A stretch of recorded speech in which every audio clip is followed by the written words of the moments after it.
In questo luogo nel 1282 tutti i siciliani raccolti nella città di Messina difendevano la Sicilia dall'assalto dell'esercito angioino di Carlo d'Angiò. Le poderose mura della città di Messina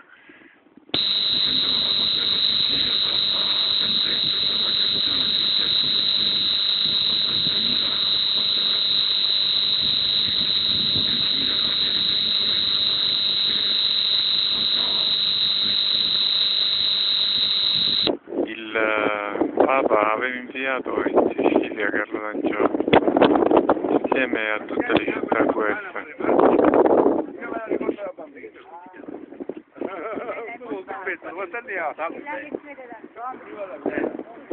A seguito della